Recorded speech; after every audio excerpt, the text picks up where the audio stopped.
হেই সঙ্গীতা, আমি Sangeeta. Welcome to Sangeeta's kitchen. আজকে আমি আবারও চলে এসেছি একটা নতুন রেসিপি নিয়ে। আজকে আমি তোমাদের সাথে শেয়ার করতে চলছি মাটন। এখন আমি এখানে পেঁয়াজ কেটে রেখেছি, আলু কেটে রেখেছি, আর এখানে একটা পেস্ট করে রেখেছি আদা লঙ্কা পেঁয়াজ। এখানে আমি গরম মশলা রেখে দিয়েছি। এখন কড়াইতে তেল বসিয়ে দিয়েছি। এখন গরম মশলাটা এখানে দিয়ে দিব। আদা, এখানে আছে রসুন, পেঁয়াজ, তেজপাতা, শুকনো লঙ্কা, জয়িত্রী, তারপর তোমার স্টার ইনিস, এলাচি, দারচিনি, লবঙ্গ। তো এখানে আমি জিরে, পানমুড়ি। এখানে আমি এখন এটা একটু ভেজে পেঁয়াজ কুচিটা দিয়ে দেবো। পেঁয়াজ কুচিটা দিয়ে তারপর নাড়াচাড়া করে পেঁয়াজটা একটু লাল হয়ে গেলে তারপর আমি আজকে রেসিপিটা বানাচ্ছি। আমি মটনটা আগে থেকে একটু নুন হলুদ দিয়ে বয়েল করে প্রেশারে রেখে দিয়েছি, 2-3 সিটি মেরে রেখে দিয়েছি। এখন আমি এখানে হলুদ একটু দিলাম, দিয়ে এটাকে ভালো করে ফ্রাই করে নেব। ফ্রাই করার পর আমি ওই আলুটাও ভেজে রেখেছি ওখানে। এখন পেঁয়াজটা ভাজা ভাজা হতে হতে আমি একটু এখানে হলুদ দিব। হলুদ দিয়ে পেঁয়াজটা লাল হওয়া পর্যন্ত আমি পেস্টটা বানিয়েছিলাম, পেস্টটাতে আমি দিয়েছি আদা, কাঁচা লঙ্কা, রসুন, পেঁয়াজ পেস্টটা করে নিয়েছি। তার মধ্যে আমি এখানে গুঁড়ো মশলাটা দিয়ে দিয়েছি, জিরে গুঁড়ো, ধনে গুঁড়ো, তারপর লঙ্কা গুঁড়ো, তারপর তোমার গুলি দিয়ে আমি পেস্টটা এখন এখানে পেঁয়াজটা লাল হয়ে গেলে ঢেলে দিব। আমার আলুটাও অলরেডি ভাজা হয়ে গেছে। তো এখানে এটা পেঁয়াজটাকে আমি লাল করে ভেজে নিলাম, ভেজে নিয়ে এখানে আমি ওই পেস্টের মশলাটা এখন দিয়ে দিব। দিয়ে আমি এটাকে ভালো করে যতক্ষণ না আচ্ছা।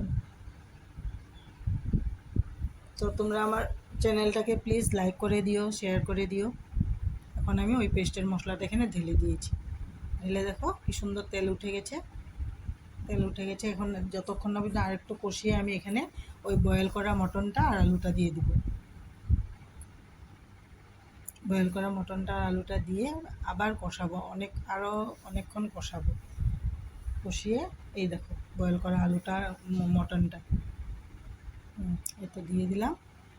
এখন আমি এটাকে অনেকক্ষণ কষাতে থাকবো, যতক্ষণ না ও তেল ভালো করে ছেড়ে যায় ততক্ষণ পর্যন্ত এটাকে আমি কষাতে থাকবো।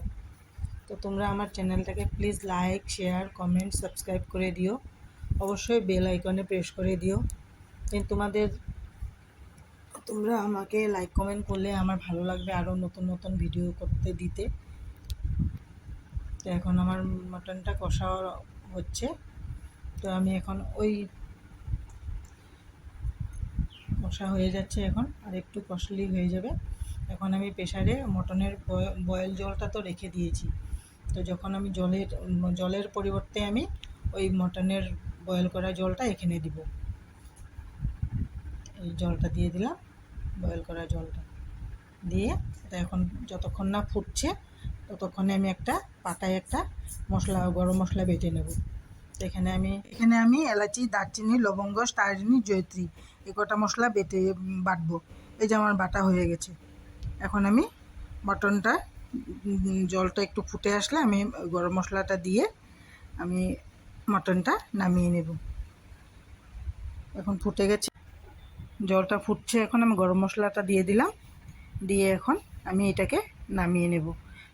যদি আমার ভিডিওটা ভালো লেগেছে তাহলে লাইক, কমেন্ট, শেয়ার, সাবস্ক্রাইব করে দিও, আর বেল আইকনে অবশ্যই ক্লিক করে দিও। এই যে মটন রেডি। ভালো করে দেখাতে পারলাম না, ক্যামেরাম্যান নাই, তার জন্য